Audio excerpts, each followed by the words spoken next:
அஸ்ஸலாமு அலைக்கும்.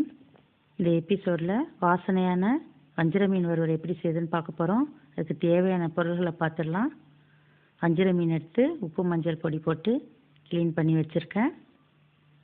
கல் உப்பு, கருவேப்பிலை, பச்சை மிளகாய், சின்ன வெங்காயம், கொத்தமல்லி தழை, தக்காளி 1, மிளகாய் பொடி, சோம்பு பொடி, சீரகப்பொடி, காஷ்மீரி ரெட் சில்லி எடுத்திருக்கேன்.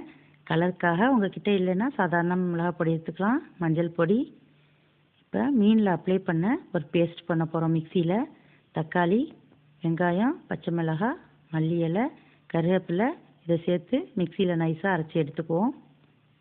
நம்ம வெங்காயம், தக்காளி, பச்சை மிளகாய், கருவேப்பிலாம் சேர்த்து மிக்சியில் நைஸாக அரைச்சி வச்சுருக்கோம். இதில் மசாலாவை சேர்த்துடலாம். உப்பு 2 ஸ்பூன் சேர்க்குறேன். சீரகப்பொடி, காஷ்மீரி ரெட் சில்லி எடுக்கிறேன். ரெட்டிஷாக இருக்கும் மீன் வறுவல்.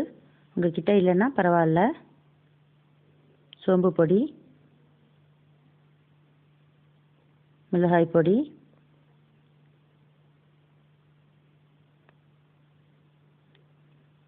மஞ்சள் பொடி. மசாலாவில் இது மாதிரி கொஞ்சம் தண்ணி விட்டு நல்லா மிக்ஸ் பண்ணிக்குவோம். மீனில் அப்ளை பண்ண போகிறோம். நம்ம மசாலாவில் கொஞ்சம் கருவேப்பிலை சேர்த்துக்குவோம். மீன் ஃப்ரை பண்ணும் போது கருவேப்பிலை வறுபட்டு வாசனை நல்லாயிருக்கும். இப்போ மீனில் மசாலாவை அப்ளை பண்ணிக்கலாம். இது மாதிரி நல்லா எல்லா இடத்துலையும் படுற மாதிரி மீனில் மசாலாவை அப்ளை பண்ணிக்குவோம்.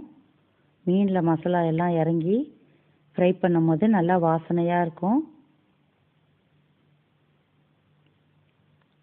இது மாதிரி எல்லா பீசஸ்லேயும் நம்ம மசாலா அப்ளை பண்ணிக்குவோம். வஞ்சிர மீன் ஃப்ரை பண்ணதான் நல்லா வாசனையாக டேஸ்ட்டாக இருக்கும்.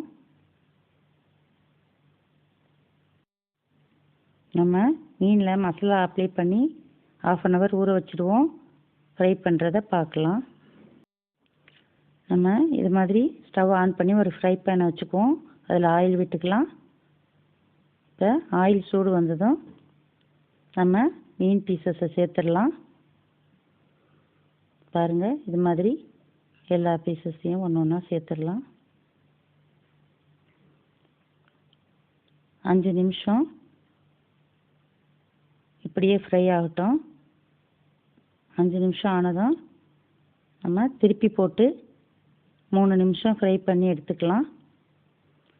இது மாதிரி ஃப்ரை பண்ணி எடுத்துக்கோங்க.